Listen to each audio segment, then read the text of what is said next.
नाज़रीन, प्रोग्राम गुफ्तगू के इस खास शुमारे में आपका स्वागत, खैर मकदम। आज इस प्रोग्राम में आपकी मुलाकात हम जिस अजीम शख्सियत से कराने वाले हैं, उनका ताल्लुक सूबा पंजाब की एक बहुत मशहूर सियासी घराने से है, जिन्होंने बहुत कम उम्र में सियासत में कदम रखा और बहुत जल्दी ही उनकी पहचान देश की जानी मानी विमेन पॉलिटिशियन में होने लगी। आज उनकी बात को सभी लोग बड़े गौर से सुनते हैं। फिलहाल वो हुकूमत हिंदुस्तान के एक बहुत अहम मंत्रालय ministry of food processing industries यानी खाद्य प्रसंस्करण मंत्रालय की मुखिया हैं, कैबिनेट मंत्री हैं। मिलते हैं मोहतरमा हरसिमरत कौर बादल से और जानते हैं क्या सोचती हैं वो आज के हिंदुस्तान के बारे में, हिंदुस्तान में महिलाओं की स्थिति के बारे में, लड़कियों की तालीम के बारे में, अपने मंत्रालय के उन कार्यक्रमों के बारे में जिससे वो हिंदुस्तान की कृषि की शक्ल बदलने का ख्वाब रखती हैं, और वो सब कुछ जो उनके जहन में चल रहा है। आइए स्वागत करते हैं और मिलते हैं इन बहुत महत्वाकांक्षी और सपने देखने वाली मंत्री मोहतरमा हरसिमरत कौर बादल से। श्रीकांत जी नमस्कार, सत श्री अकाल और आदाब। आपका स्वागत। अगर हम शुरुआत से शुरू करें तो जहाँ तक हम जानते हैं कि आपका ताल्लुक तो बहुत अजीम घरानों से रहा है, पंजाब के मजीठिया परिवार और बादल परिवार दोनों का इस भारत की इसकी आज़ादी की लड़ाई में और पोस्ट इंडिपेंडेंस जो पॉलिटिकल सिनेरियो रहा पंजाब का, उसमें दोनों में बहुत एक अहम भूमिका रही है। मैंने कहीं पढ़ा था कि महाराजा रंजीत सिंह के एक जो लेफ्टिनेंट थे, उनकी तरफ से उनकी डिसेंडेंट आप हैं। कुछ हमारे दर्शक जानना चाहेंगे, बताइए उस बारे में कुछ शेयर करिएगा। आपने सही कहा कि परिवार का पिछोकड़ा जी देखा जाए तो महाराजा रंजीत सिंह के टाइम तक उनके साथ हमारी डिसेंडेंट देखे जाए तो उनके साथ ताल्लुक है। और हमेशा ही परिवार में जो हमारे सिख धर्म में कि राजनीति और धर्म को इकट्ठे लेके जैसे हमारे गुरुओं ने सिखाया है, तो वो मजीठिया परिवार में हमेशा ज्यादा से ज्यादा योगदान डालने की कोशिश करी है। जो मेरे पुरखों को देखा जाए तो महाराजा रंजीत सिंह के साथ रिश्तेदारी तो थी, लेकिन जो महाराजा रंजीत सिंह के सबसे करीबी उनकी इंटरनल उनका देखभाल करने वाले जो उनकी फौज होती थी वो मजीठिया फौज होती थी। उस टाइम राजों के कई लेयर्स फौजों के होते थे, लेकिन बिल्कुल नजदीक वाली और की सुरक्षा की वो मजीठिया की फौज होती थी। और मजीठियों की एक बेटी उनके घराने में भी ब्याही थी। इस तरह हमारी रिश्तेदारी है। और लगातार उसके बाद और महाराजा रंजीत सिंह आप जानते हैं कि वो कितने धार्मिक ख्यालों के थे। जो स्वर्ण मंदिर में गोल्डन टेम्पल में जो सोना चढ़ाया महाराजा रंजीत सिंह जी ने चढ़ाया, और जहां पे भी वो दुनिया में जाते थे, देश भर में लड़ाइयों पे भी जाते थे, सबसे पहले जब आंखें खुलती थी तो दरबार साहब की तरफ मुंह करके उधर मत्था टेकते थे। तो धर्म में उनका इतना विश्वास था, और जिस करके आज तक उनका नाम दुनिया में और देश में और सिखों में तो बहुत ज्यादा प्रमाणित है। बताना चाहूंगी कि मेरे परदादा जी जब लाहौर से आगे से लेके दिल्ली तक जब यूनाइटेड पंजाब होता था तो केवल 3 मंत्री होते थे, जिसमें से मेरे ग्रेट ग्रैंडफादर सरदार सुंदर सिंह मजीठिया उस टाइम के रेवेन्यू मिनिस्टर होते थे। जो जब सिकंदर हयात साहब थे या खिजर हयात साहब पंजाब के। जी जी जी जी सर छोटू राम एक मंत्री होते थे, सरदार सुंदर सिंह मजीठिया होते थे, और तीसरा आपने नाम लिया। जी और उसके बाद जब आजादी हुई, जब देश का बंटवारा हुआ, तो जवाहरलाल नेहरू जी की पहली कैबिनेट में उसमें मेरे ग्रैंडफादर सरदार सुरजीत सिंह मजीठिया उधर डिप्टी डिफेंस मिनिस्टर थे। तो उसके बाद सुरजीत सिंह मजीठिया जी जो सरदार सुंदर सिंह के बेटे थे, मेरे ग्रैंडफादर ने कहा कि जब एयरफोर्स का गठन हुआ देश में, तो मेरी ग्रैंडमदर की सोच थी कि दूसरे माओ के बेटों को बोलने से पहले कि आप एयरफोर्स में भेजिए, पहले मैं अपना बेटा भेजूं। तो मेरे ग्रैंडफादर भी वो पहले स्क्वाड्रन में जो वर्ल्ड वॉर में लड़ाई हुई थी, वो मेरे ग्रैंडफादर ने उसमें शिरकत की थी, अगुवाई भी की थी। कि 2 अजीम खानदानों से आपका ताल्लुक रहा है, ससुराल की तरफ से भी और मायके की तरफ से। जब पहली बार आपने राजनीति में प्रवेश किया होगा, सियासत में आप आई होंगी, तो लोगों की बहुत सारी तवक्कुआत रही होंगी, बहुत एक्सपेक्टेशंस होंगी। वो प्रेशर कुछ उस वक्त आपने महसूस किया था? बहुत ज्यादा, और आपने एक नर्व्स पे बिल्कुल उंगली रख दी है, क्योंकि अक्सर यही सुना जाता है कि पॉलिटिकल डायनेस्टी और घराने से जो आती हैं उनको एडवांटेज होता है, लेकिन मैं ये जरूर कहना चाहूंगी कि एडवांटेज तो शायद एक क्षण का हो कि आपको एंट्री मिल जाती है, लेकिन वो एंट्री मिलने के बाद जब आपको अपनी ड्यूटी निभानी पड़ती है तो जो एक आम फर्स्ट टाइमर की एक्सपेक्टेशंस होती हैं और एक राजनीतिक घराने से जो एक्सपेक्ट है वो जमीन आसमान का फर्क होता है। मेरे जैसे जिसने कभी आपके दर्शकों की तरह बहनें हैं, माएँ हैं जो घर पे बच्चों को संभालती है, घर का कामकाज देखती है, जिसको एक दिन पार्टी से हुक्म हुआ कि अब तुमको, क्योंकि जो साबका मुख्यमंत्री थे उन्होंने अपने बेटे को हमारे इलाके से खड़ा कर दिया और बोला कि ये बादलों को मैं यहाँ से दफा करके निकाल दूंगा, ये मेरा चैलेंज है। तो सुखबीर जी और बादल साहब ऑलरेडी राजनीति में थे और एक मेरी बुजुर्ग मेरी सुखबीर जी की माता थी, मेरी सास थी और मैं थी, और उनकी उम्र मेरे हम उम्र होने के कारण तो सारे पार्टी में प्रेशर की एक यंग चाहिए, यंग चेहरा चाहिए और परिवार से चाहिए। मेरे जैसे जिसने कभी घर से बाहर पैर नहीं रखा था, बच्चे और घरों को संभालती थी और सारी औरतें इसके साथ रिलेट कर सकती है, उनको एकदम एक सरपंच भी नहीं, एक एमएलए भी नहीं, लेकिन एक एमपी का जितना इतना बड़ा इलाका होता है, 12 लाख से ज्यादा वोटर्स होते हैं, उनके बीच में धकेल दिया, तो आप समझ सकते हैं कि मेरे ऊपर क्या बीती होगी। और उसके बाद जब लोगों ने इतना प्यार दिया कि पहली बारी जिसने कोई सेवा नहीं करी थी, मुझे 13 सीटों में से सबसे 1.25 लाख की जी सबसे हाईएस्ट लीड से जिता दिया।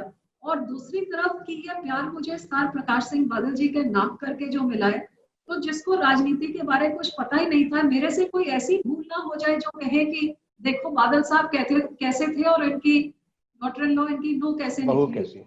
मैंने कहीं पढ़ा कि शायद आप चाहती थी कि सुखबीर सिंह जी भी राजनीति में ना जाएं, आपने कोशिश की किसी लेवल पे, आपकी दिलचस्पी नहीं थी सियासत में, क्या कुछ ऐसा था? सुखबीर जी और मेरी जब शादी हुई थी, हमारी अरेंज मैरिज थी, और जैसे मैंने आपको कहा कि मेरा परिवार पर दादाजी से पहले हमेशा राजनीति में रहा, लेकिन मेरे पिताजी बहुत ज्यादा धार्मिक ख्याल के होने के कारण उन्होंने देखा कि राजनीति में आके कोई पारिवारिक समय नहीं रहता, सारा परिवार राजनीति में जब हो जाता है तो परिवार के बच्चों के लिए समय, कामकाज के लिए समय, ये सब पीछे रह जाता है। तो मेरे फादर ने कॉन्शियस डिसीजन बनाई कि मैं राजनीति में नहीं जाऊंगा और धर्म और परिवार के जो हमारे धर्म सिखाता है उस रास्ते पे हमने चलना है। तो जब सुखबीर जी और मेरी अरेंज मैरिज हुई तो एक अंडरस्टैंडिंग और बेसिक चीज जो मेरे फादर ने और मैंने सुखबीर जी से बात करी कि कभी आप राजनीति में नहीं आएंगे तभी ये शादी हो सकती है, क्योंकि उस टाइम सुखबीर जी भी एमबीए करके आए थे, वो बिजनेस में आगे जाना चाहते थे और पंजाब के हालात ऐसे थे कि बादल साहब भी नहीं चाहते थे कि पॉलिटिक्स में, उस टाइम बहुत हालात पॉलिटिक्स वाले थे ही नहीं, और सुखबीर जी का इस तरफ झुकाव भी नहीं था, वो बिजनेस करके आए थे, एमबीए करके आए थे विदेश से और बिजनेस में रहना चाहते थे। और बाद में ये हालात, बाद में नहीं, 2 साल की शादी के 2 साल के अंदर हालात ऐसे पैदा हो गए कि एक बाई इलेक्शन आई और उसमें सुखबीर जी को खड़ा होना पड़ा। तो मुझे याद है कि मेरे को ये मन में काफी दबाव था कि शादी तो इसलिए करी थी कि जैसे बादल साहब ने, आप जानते हैं कि 16-17 साल जेल में काटे हैं पंजाब के लोगों की हकों की लड़ाई के लिए, सेंटर की तरफ से दबाव होता था, तो वो वहां पे धरना देके आजादी इमरजेंसी में सबसे पहला जत्था बादल साहब ने लीड किया और श्रोमणी अकाली दल था जिसने लगातार पूरे इमरजेंसी की लड़ाई में जेलों के लिए उधर जत्थे को भेजा और गिरफ्तारियां दी। उन्होंने 16-17 साल बादल साहब ने जेल काटी, तो घर के हालात, जब उनकी बेटी की शादी हुई तब भी वो घर पे नहीं थे, सुखबीर जी को भी अपने पिता का सम्मान कम ही मिला। तो जब सुखबीर जी ने इलेक्शन में उनको पार्टी ने जब डाला तो मेरे मन में बड़ा दबाव था कि ऐसी ही जिंदगी कहीं मेरी ना हो जाए। हम जब आपको देखते हैं पार्लियामेंट में बोलते हुए, कई सारा हमने प्रोग्राम अलग अलग मंत्रालयों के बारे में किए, तो जितना काम हो रहा है इस दौरान, उस सबसे लगता है कि आपकी व्यस्तताएं बहुत ज्यादा जाहिर है कि हैं इन दिनों। अगर हम एक माँ के तौर पे सोचें तो 3 बच्चे हैं और उन बच्चों को आप वक्त दे पा रही हैं, नहीं दे पा रही हैं, जैसी परवरिश आपने सोची होगी अपने बच्चों की, उससे मुतमईन है, संतुष्ट है, या क्या लगता है? बिल्कुल सही, मैं कहूंगी कि जे मेरी जिंदगी में सबसे ज्यादा जे सैक्रिफाइस किया है तो शायद मेरे बच्चों ने किया है, क्योंकि सुखबीर जी के, जैसे मैंने कहा कि शादी के दूसरे साल ही पॉलिटिक्स में चले गए, तो एक तरह से मैं एक सिंगल पेरेंट की तरह, क्योंकि सुखबीर जी वीकेंड्स में आते थे। 10 साल पंजाब में हमारी सरकार भी रही जिसमें सुखबीर जी ने बहुत अहम भूमिका निभाई। और सरकार पंजाब में होने के नाते हम दिल्ली में रहते थे, क्योंकि बच्चों की एजुकेशन मैंने दिल्ली में रखी। और एक तरह से मैं पॉलिटिकल जो माहौल सा होता है अपने बच्चों को उसमें नहीं डालना चाहती थी। और एजुकेशन दिल्ली में मैं समझती थी कि और बेहतरीन तरीके से हो सकती है, इन चीजों से थोड़ा दूर रह के। सो एक तरह से सुखबीर जी वीकेंड्स में आते थे और बच्चों के लिए माँ और बाप का सारा रोल मैं खुद ही निभाती थी। मेरा छोटा बेटा सिर्फ 4 साल का था, मेरी बड़ी बेटी क्लास 2 या 3 में पढ़ती थी जब मुझे इस में धकेला गया। तो मुझे याद है कि जब मेरी टिकट ऐलान हुई तो बड़ी बेटी ने अपने दादा को फोन करके बहुत रोई कि हमारी तो सिर्फ माँ है हमें देखने के लिए, तो अब हमें कौन देखेगा। तो आपको मालूम ही है, तो सारे परिवार में हंस के नहीं कोई बात नहीं। तो मैंने भी बच्चों को कहा कि ठीक है, मुझे जब इतनी बड़ी जीत हुई और मुझे लगा कि लोगों ने इतनी उम्मीदें दी हैं तो मैं कैसे उनको कैसे निकाल सकती हूँ। और मैंने अपनी बच्चों को बोला कि मुझे सिर्फ आप 5 साल दे दीजिए, 5 साल के बाद में फिर मामा बन जाऊंगी, क्योंकि दूसरी इलेक्शन कभी लड़ने की सोची ही नहीं थी। तो मैं ये कह सकती हूँ कि सबसे बड़ा सैक्रिफाइस जो मेरे बच्चों ने दिया है, क्योंकि जो एक बड़ी 2 बेटियां हैं, छोटा बेटा तो 4 साल का ही था। जो एक 4 साल के बच्चे के लिए माँ की जरूरत होती है, मुझे नहीं याद कि मैंने कब उसको स्कूल लेके गई या उसका होमवर्क कराया या बड़ी बेटी के एग्जाम्स में पढ़ाई की। ये सारी चीजें अब तो 12-13 साल हो गए, क्योंकि दूसरी इलेक्शन भी नहीं सोची थी, तीसरी भी नहीं सोची थी। आपको कभी अपने दिन याद आते हैं दिल्ली के, जब आप दिल्ली में थी? पैदाइश दिल्ली में है, पढ़ाई दिल्ली में है, और वो जिंदगी तो बहुत पीछे छूट गई। पॉलिटिक्स ने इतना ज्यादा जिम्मेवारियां दे दी हैं कि अब इन जिम्मेवारियों में आपके कुछ लॉरेटो कॉन्वेंट के कुछ दोस्त उस वक्त के अभी संपर्क में है? लॉरेटो कॉन्वेंट के एक आधे हैं, लेकिन उसके बाद जहां मैंने टेक्सटाइल डिजाइन करी थी तो उधर के जो कॉलेज के दोस्तों के साथ फिर भी ज्यादा तालमेल रहता है। अच्छा, आपने टेक्सटाइल डिजाइनिंग क्यों की? क्योंकि कई बार लोग आपसे कहते हैं आपका जो टेस्ट है वो बहुत बहुत रिफाइंड है। खासतौर पे आपके दुपट्टे को, आपके परांदे को देखकर लोग ये अक्सर लगाते हैं कि आपकी जो चॉइस है, आपकी जो रुचियां हैं वो बहुत परिष्कृत है। अच्छा, आपको जो कलर सेंस बहुत खूबसूरत है। सच बताऊं तो मैं तो मुझे पढ़ाई का इतना शौक था कि मैं फॉरेन सर्विस में जाना चाहती थी, लेकिन मेरा परिवार फादर साइड जो मेरा मायका था, उस टाइम की सोच ये थी कि जैसे लड़कियों को शादी उम्र हुई तो शादी ब्याह कराओ। और हमारे परिवार में किसी लड़की ने कभी कोई बाहर जाके कोई काम नहीं किया था, तो एक ऐसी फॉरेन सर्विस की जिंदगी जहाँ विदेश भेज दो, ये मेरे फादर को पसंद नहीं थी। लेकिन हाँ, एक चीज का मैं समझती हूँ कि मेरे फादर की बहुत ज्यादा फोरसाइट थी। उन्होंने कहा कि आने वाले टाइम में बीए डिग्री की कोई इतनी वैल्यू रहने नहीं लगी, तो स्कूल के बाद तुम 3 साल बीए डिग्री करके ग्रेजुएशन करके तुम भटकोगी, कभी तुम्हें जो अपने पैरों पे खड़ा होना पाए तो कोई इतनी ज्यादा नौकरी के साधन नहीं होंगे। तो तुम वही 3 साल तुम कोई वोकेशनल कोर्स करो जिससे जिस कभी जरूरत पड़े अपने घर पे ही तुम कमाऊ बन सकती हो। तो उस टाइम तो मुझे इसका बड़ा दुख हुआ, क्योंकि मेरे सारे फ्रेंड्स कॉलेज में एडमिशन ले रहे थे और कॉलेज की एक लाइफ होती है जो हर एक एंजॉय करना, और मुझे टेक्सटाइल डिजाइनिंग में डाल दिया गया जहाँ 4 बजे तक और सुबह से शाम इतना ज्यादा काम मिलता था कि सिर उठाने का टाइम नहीं मिलता था। Printing, weaving, technology, tie dye, कितना कुछ सिखाया। पूरे देश की जो होती है टेक्सटाइल डिजाइनिंग, उसमें सीखने को मिला। जिस तरह के कपड़े आप पहनती हैं लोग नकल करते हैं, आप उनकी बड़ी आइकॉन की तरह से हैं लोग, महिलाओं के लिए खासतौर पर, शायद पंजाब की सारी लड़कियों के लिए। तो वो उसके बीज वहीं से पड़े होंगे जो आपने टेक्सटाइल डिजाइनिंग के जो आपने सीखी वहां पर। जी जरूर, उसके बीज तो वहीं से, क्योंकि रंगों के साथ कैसे कॉम्बिनेशंस करनी है, हर एक चीज की प्रिंटिंग कैसे करनी है, कढ़ाई कैसे करनी है। तो मुझे शुरू से ये शौक था कि जो बाजार में आम मिलता है वो ही नहीं, मैं कढ़ाई का डिजाइन भी खुद करूं, उसके रंग भी खुद भरूं। और मुझे आज भी शौक है कि कहीं मुझे कोई अच्छा कपड़ा मिल गया तो वो उसका मैं दुपट्टा बना लूं, कोई और कहीं से कमीज इसकी बड़ी अच्छी लगेगी तो मैं आज भी अपने कपड़ों को कंबाइन करती हूँ। आपको हैरानी ये होगी कि शायद मेरे 20 साल पुराने कपड़े अभी मैं उनके दुपट्टे और कमीजों को अदल बदल करके मैं एक आउटफिट में से 3 आउटफिट निकाल के पहन लेती हूँ और मेरे को लगता है कि ये नया हो गया बिल्कुल। मेरा क्या बात खर्चा भी कम होता है, लोगों को भी अच्छा, ये बड़ा अच्छा है। उनको बताऊं कि ये मेरे इयररिंग्स कॉलेज के जमाने के हैं, या ये दुपट्टा इतना साल पुराना है। और अब असली खुशी इस बात की है, वो मेरे कपड़े मेरे बच्चे भी पहनने लग गए हैं। सो जब क्या मेरा बात। साइज बड़ा हो गया, साइज फिट नहीं आता, बेटियों को पसंद आने लग गया। सो रियली मैडम, एक बहुत अहम दौर था आपके जीवन का जब आप युवा हो रही थी।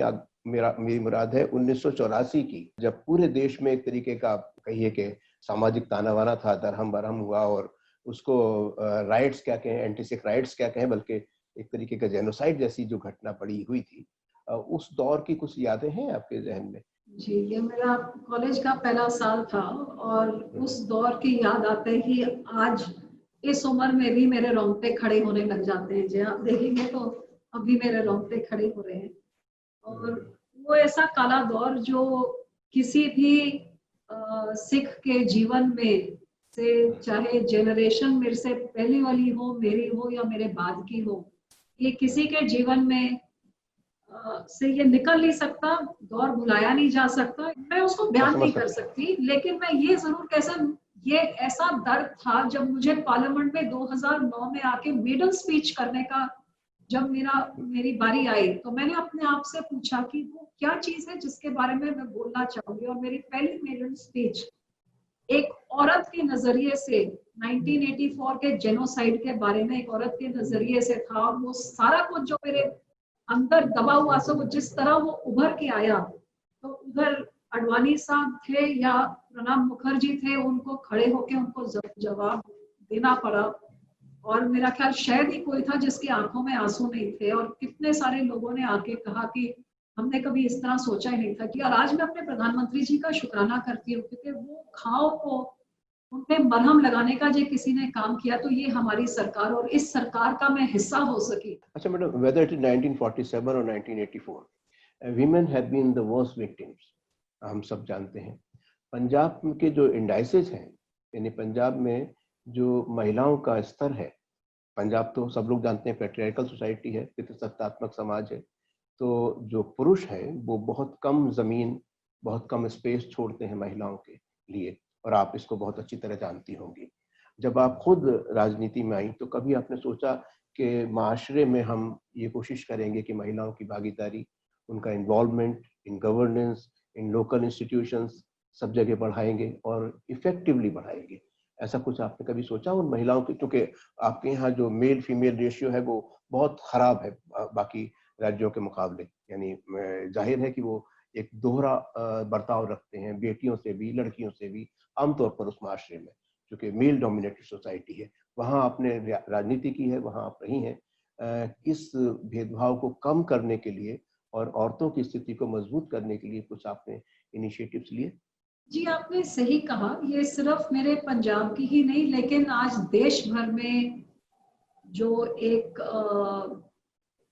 मेल चाइल्ड के लिए या औरतों को इंफीरियर समझा जाने का, आदमियों के और इक्वल अपॉर्चुनिटीज नहीं होने का, जेंडर डिस्क्रिमिनेशन, ये पूरे देश में ये है। और मुझे इस बात का जरूर दुख था कि हमारे पंजाब में, जहां हमारे गुरुओं पीरों ने, सबसे पहले गुरु नानक देव जी ने, जो हमारे पहले गुरु थे, जिन्होंने सो क्यों बता के जब मेरा जान कह के औरतों को बराबरी का दर्जा उस समय 550 साल पहले दिया था, जब पर्दा सिस्टम था, जब सती सिस्टम की घर वाले की चिता में ही घर वाली को जला दिया जाता, उसको जिंदा रहने का हक भी नहीं, कोई हक नहीं होते थे। तो उन्होंने सबसे पहले इक्वालिटी की आवाज गुरु नानक देव जी ने उठाई।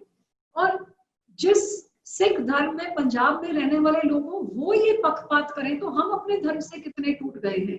ये जरूर मेरे को ये चीज तब इसकी इंटेंसिटी पता लगी जब मेरी खुद की 2 बेटियां हुई। और जैसे का समाज में जो रवैया था लड़की की पैदाइश पे, ये मुझे बड़ा चुभा कि जब मेरे घर में खुशी है, मेरे इन-लॉज खुश हैं, मेरे हस्बैंड खुश हैं, मैं खुश हूँ, तो क्यों सोसाइटी में ये सोच क्यों है? और जब हमारे घर में हमें क्या सिखाया है? तो राजनीति तो बहुत दूर की बात, मैंने पहले नन्ही छां एक मूवमेंट पंजाब में चलाने की शुरुआत 2008 में करी, जहां जेंडर इक्वालिटी के लिए मैंने आवाज उठाई।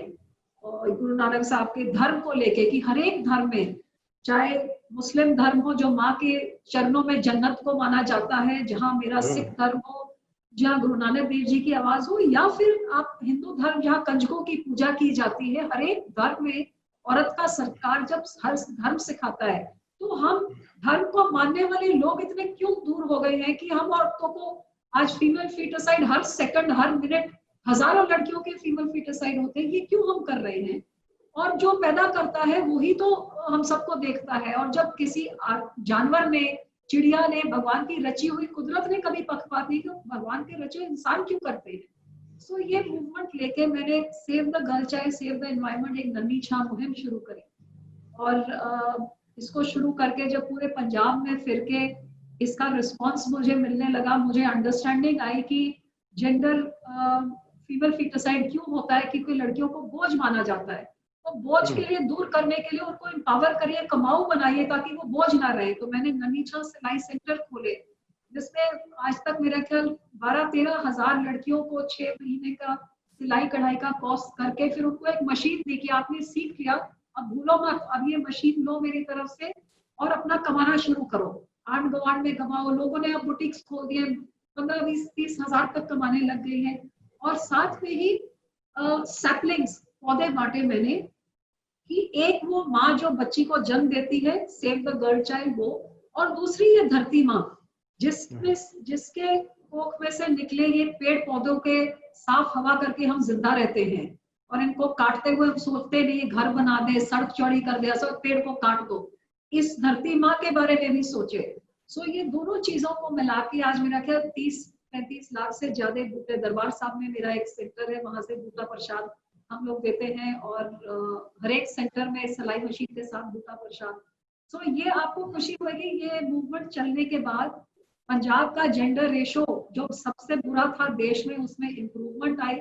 और मुझे सबसे ज्यादा खुशी तब हुई जब 2014 की सरकार में, जब women and child minister Maneka Gandhi से एक सवाल पूछा गया क्वेश्चन आवर में कि वो कौन से टॉप 10 डिस्ट्रिक्ट्स में जिसमें गर्ल चाइल्ड रेशो सबसे ज्यादा इम्प्रूव हुई है, तो मेरी कॉन्स्टिट्यूंसी का मानसा डिस्ट्रिक्ट 10 में से 6 नंबर पे आया।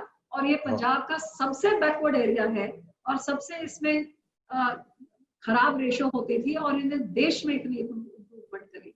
सो ये एक तरह से नन्ही छां की मुहिम चलाई। उसके बाद ऑफ कोर्स सेंट्रल यूनिवर्सिटी यहाँ पे लेके आई, एम्स का अस्पताल लेके आई, सब चीजों से हर एक चीज। मेरे मंत्रालय में भी मेरा यही फोकस होता है कि लड़कियों के लिए एक अलग, औरतों के लिए एक अलग फोकस होए।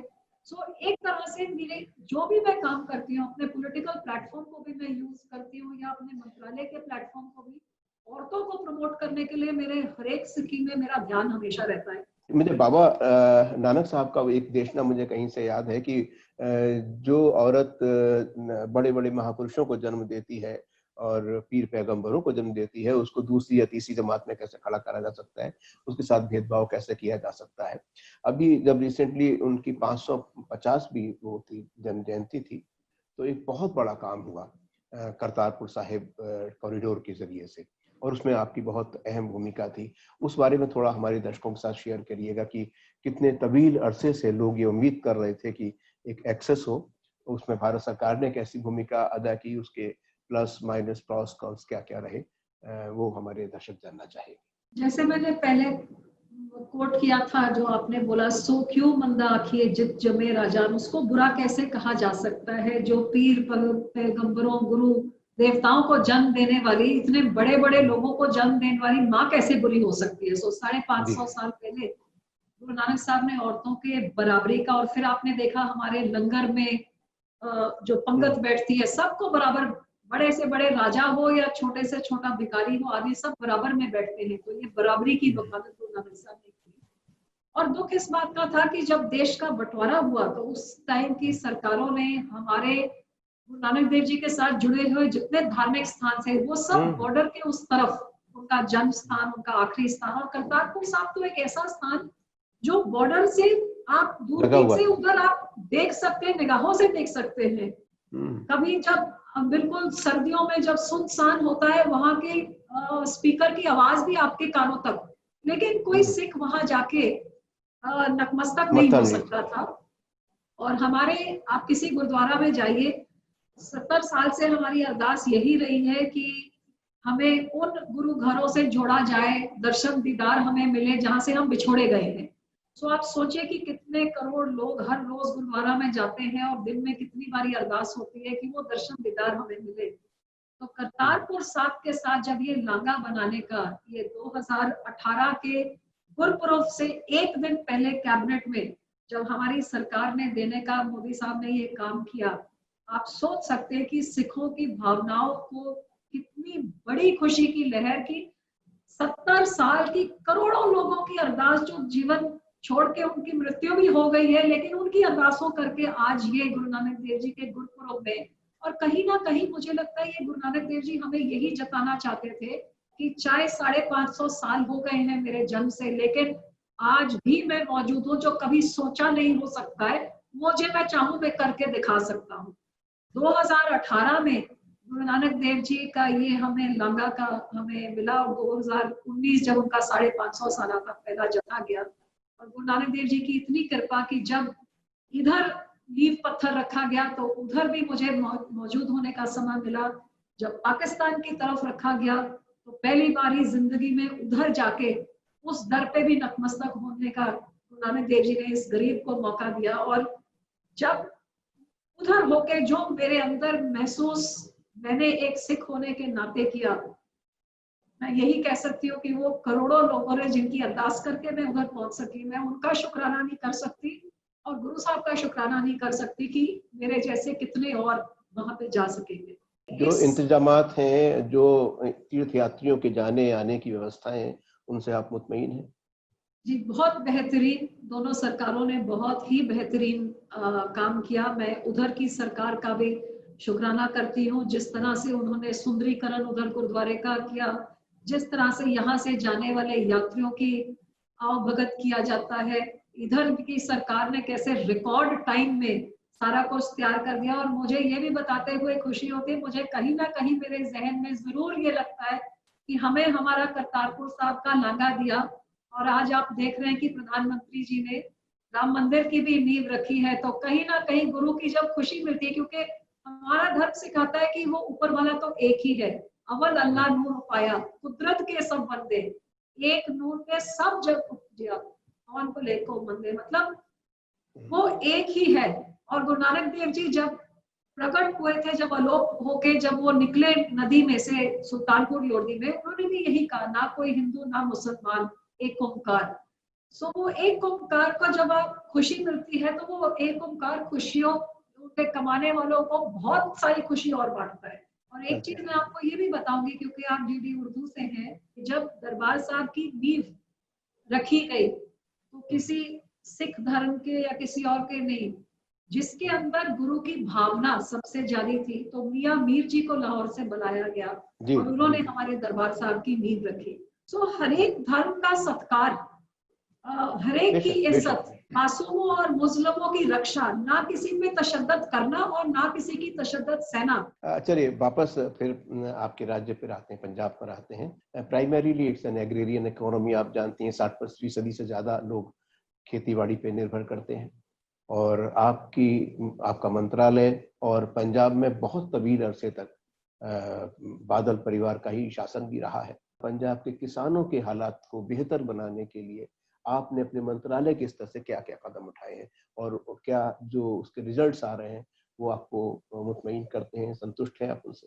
किसानों के हालात में सुधार लाने की बहुत जरूरत है। आज किसानी में उतना मुनाफा नहीं रहा, क्योंकि जो इनपुट होता है किसान में, जो बीज की कीमत होती है, फर्टिलाइजर की कीमत होती है, ट्रैक्टर चलाने के लिए डीजल की कीमत होती है, ये सारी कीमतें सरकारें तय करती हैं।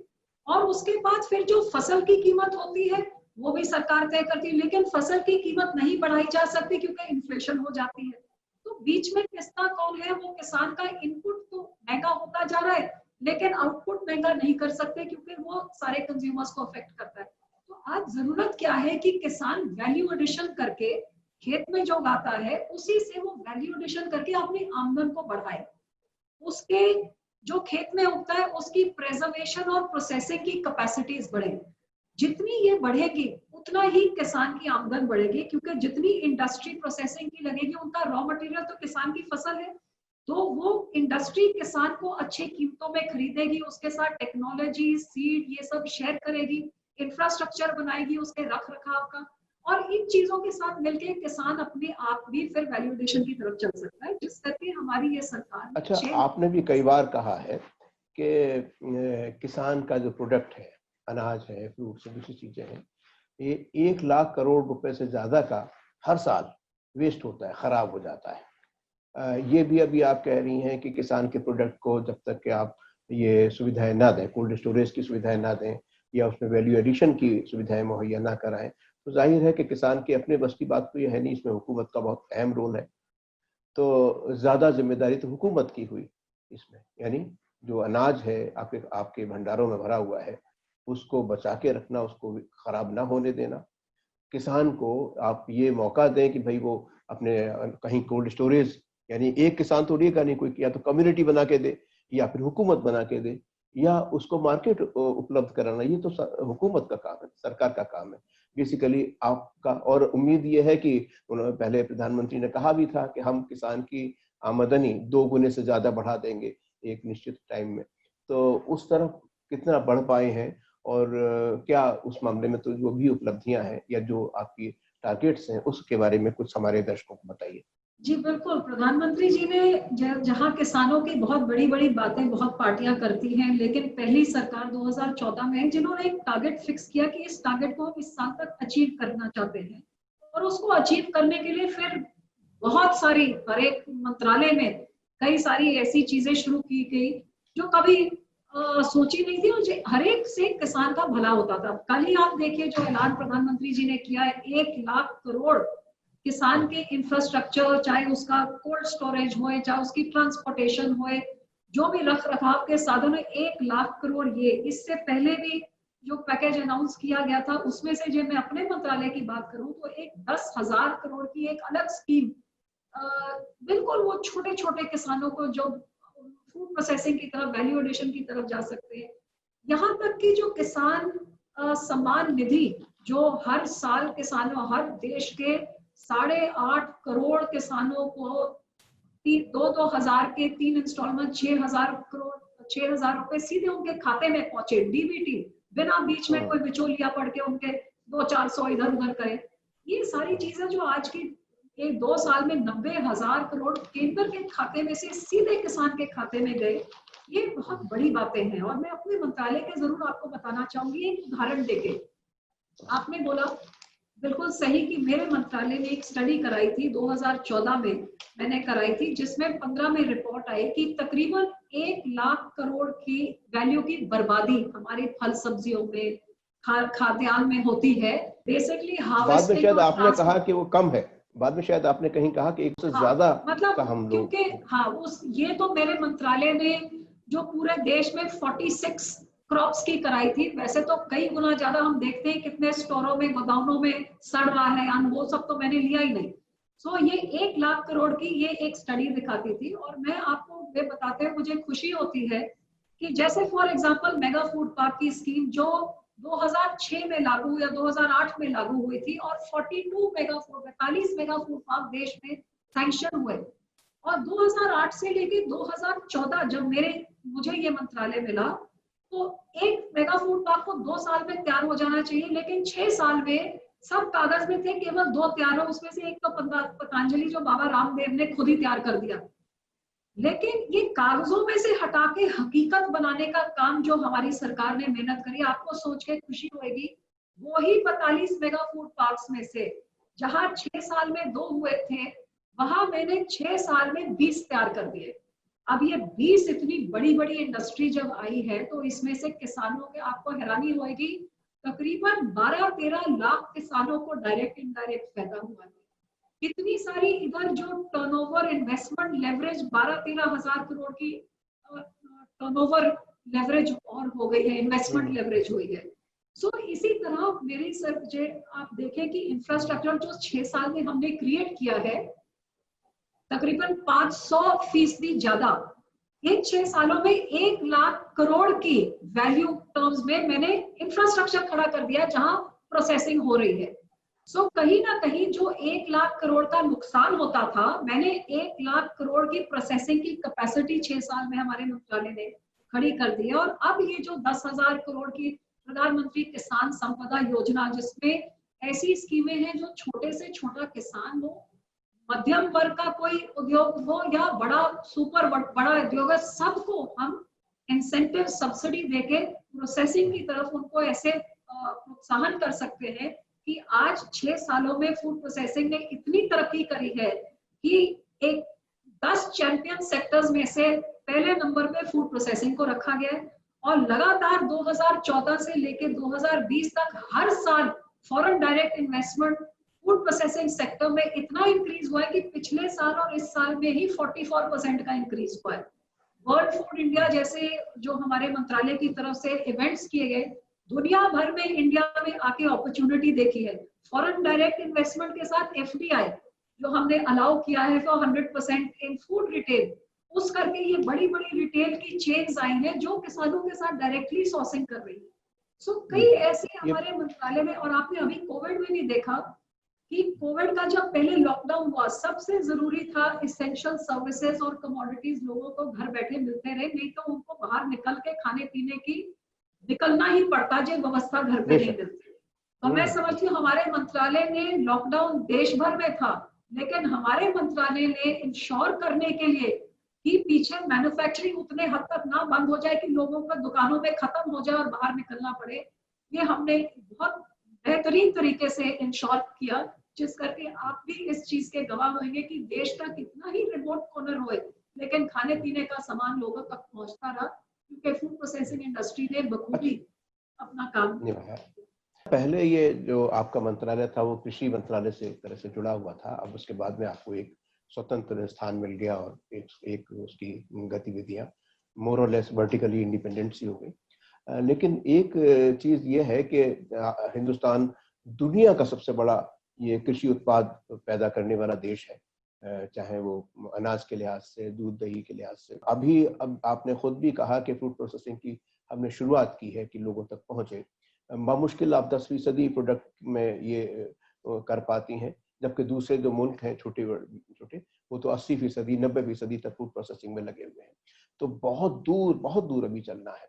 इतना बड़ा इंफ्रास्ट्रक्चर तैयार करने के लिए कि सारे किसानों को उसके फायदे मिल सकें, कितना वक्त लगेगा? ऐसा देखिए, मैं प्रधानमंत्री जी की दूरंदेशी का मैं उनका क्रेडिट देती हूँ कि फूड प्रोसेसिंग एक ऐसा सेक्टर है जो कितने सारे आज की चीजों को एड्रेस करता है। किसानों की आमदन बढ़ा रही है तो वैल्यूएशन की तरफ जाइए, वेस्टेज रोक रही है तो प्रोसेसिंग बढ़ाइए। सबसे हाईएस्ट जॉब क्रिएशन जो कोई सेक्टर करता है वो फूड प्रोसेसिंग सेक्टर करता है।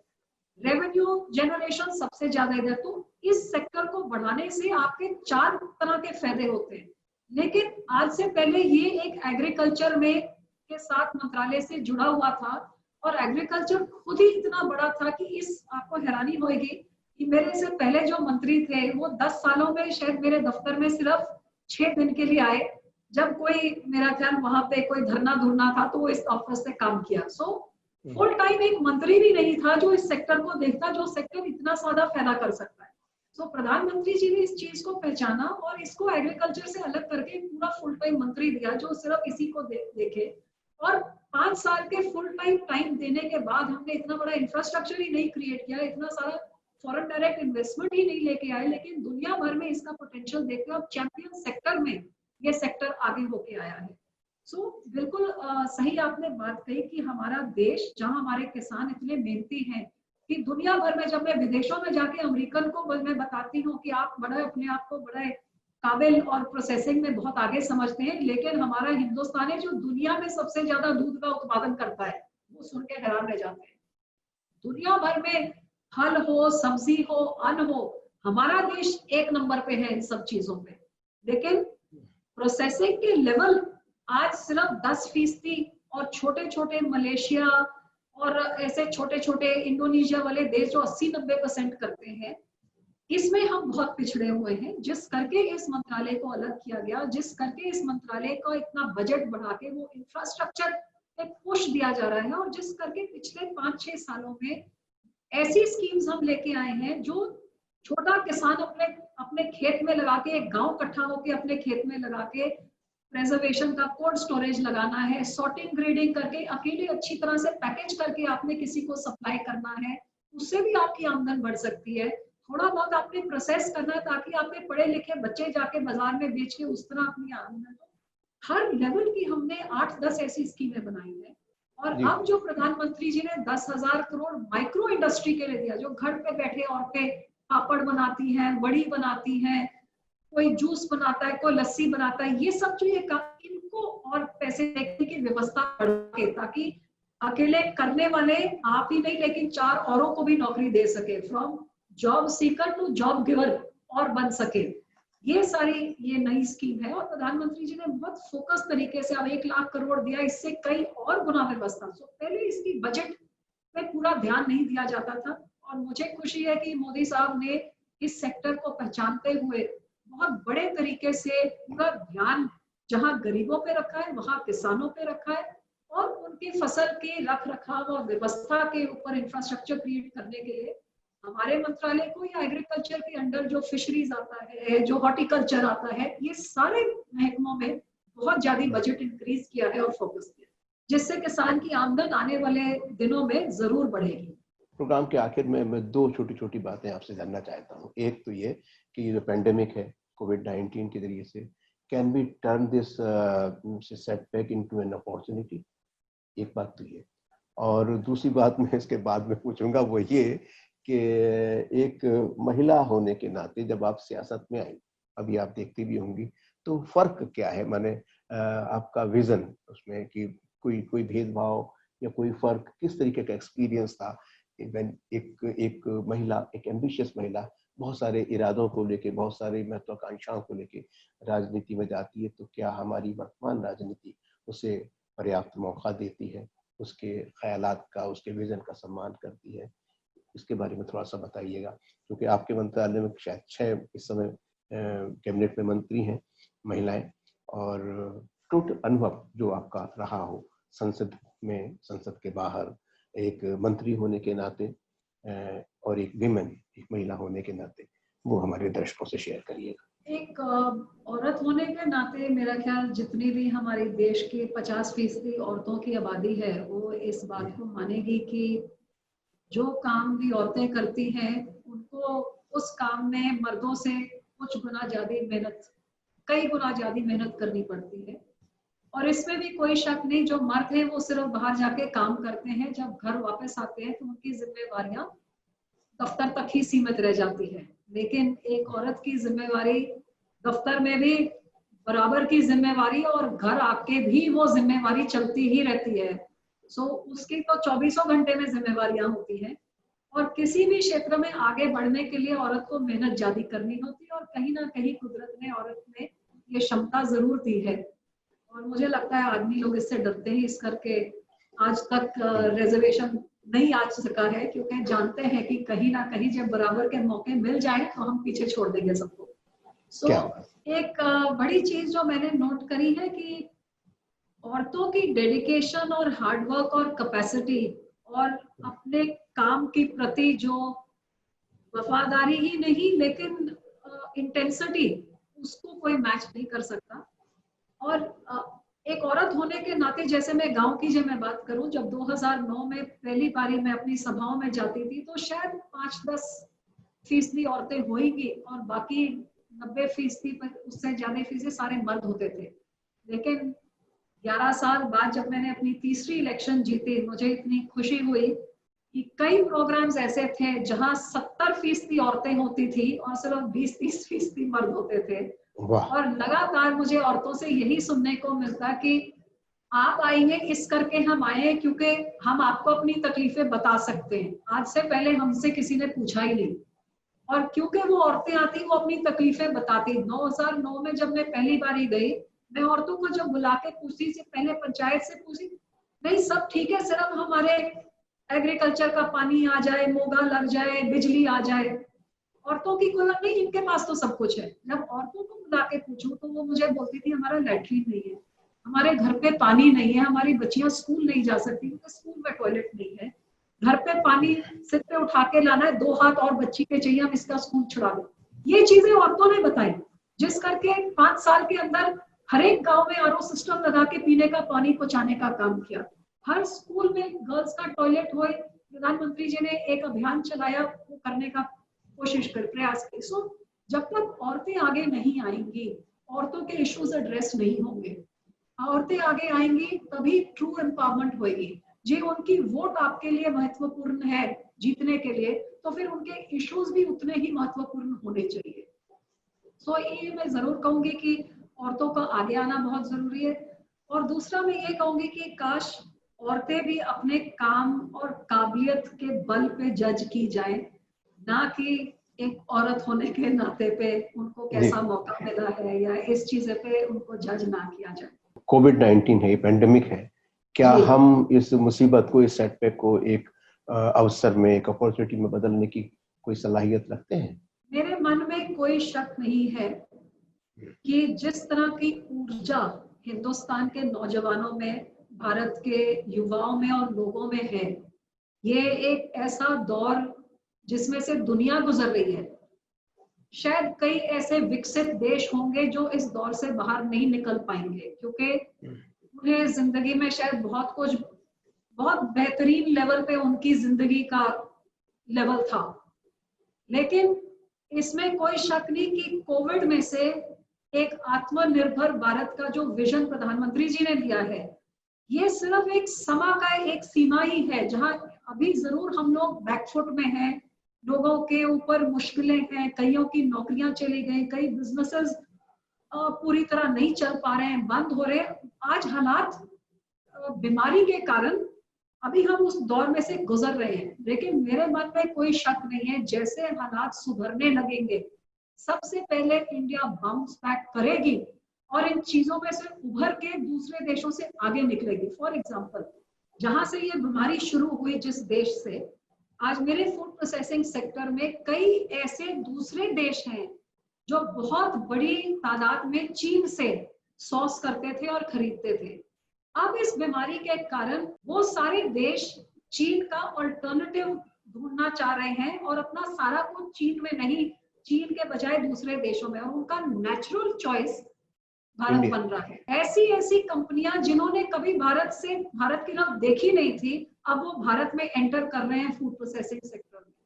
तो ये जो मेरे सेक्टर में हो रहा है, ये जरूर हर एक सेक्टर में हो रहा होगा और हमें सिर्फ इस अपॉर्चुनिटी को टैप करना है।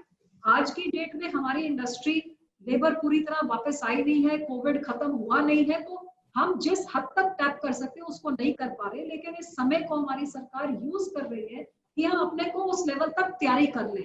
तो मेरे मन में कोई शक नहीं है कि ये कोविड का अब ये साइकिल एक तरह से कुदरत ने इंसान को अपनी औकात सिखाने का काम किया है। जो इंसान समझता था कि मैं कुदरत पे हावी हूँ, मैं चंद्रमा तक पहुंच गया, हर एक बीमारी का इलाज मेरे पास है, लड़का पैदा हुए, लड़की पर सब मेरे हाथ में है, तो कुदरत ने हमें औकात सिखा दिया कि मैं घर के अंदर बंद करके, मैं अभी भी चलती कुदरत की है। सो कहीं ना कहीं ये हम लोग को सीखना जरूरी था कि कुदरत का भी हमें लिहाज रखना है और कुदरत के नियम में रह के चलेंगे तो सब ठीक रहेगा। लेकिन ये चीज हालातों में से हम निकलेंगे। आगे ही आप देख रहे हैं कि विकसित देशों से कई गुना बढ़िया तरीके से हमारे देश को हम इस कोविड को कंट्रोल कर सके हैं। विकसित देशों के 15 देशों के बराबर से भी कई गुना कम हमारी मौतें हुए हैं। हमारा रिकवरी रेट दुनिया में सबसे अच्छा है। तो इसमें से हम निकल रहे हैं। हालांकि हमारे मेडिकल सिस्टम्स उन देशों के बराबर के नहीं हैं, लेकिन हमने डेथ रेट बहुत कंट्रोल कर ली है। सो इसमें से निकल के परमात्मा की कृपा, ये धार्मिक देश है, पीर पैगंबरों को मानने वाला देश है, मेहनती देश है, तो इसमें से जरूर हम निकलेंगे और पहले से ज्यादा मजबूत होकर निकलेंगे, ये मेरा भरोसा है। बहुत अच्छा लगा मैडम आपसे बात करके, इतने खुले दिल से और इतनी साफ साफ बातें आपसे हुई और आपने कोई भी बात बच छोड़ी नहीं, आपने शट ऑफ करने की कोशिश नहीं की। हमें बहुत अच्छा लगा और आपने दूरदर्शन के लिए वक्त दिया, आपका बहुत बहुत शुक्रिया। शुक्रिया श्रीकांत जी, आपसे भी बात करके बड़ी खुशी हुई, बहुत मेहरबानी, नमस्कार। तो नाज़रीन, ये थी minister of food processing industries यानी खाद्य प्रसंस्करण मंत्री मोहतरमा हरसिमरत कौर बादल अपने देश के बारे में, अपने प्रदेश के बारे में, परिवार के बारे में, महिलाओं के बारे में, बच्चियों के बारे में, शिक्षा के बारे में, आज की चुनौतियों के बारे में, समाज के बारे में उन्होंने अपने ख्यालात और जज्बात बहुत खुले तरीके से हमसे शेयर किए। हमें उम्मीद है कि आपको ये प्रोग्राम पसंद आया होगा। अगले शुमारे में किसी और अजीम शख्सियत से आपकी मुलाकात कराएंगे। तब तक के लिए हमें इजाज़त दीजिए। नमस्कार, आदाब।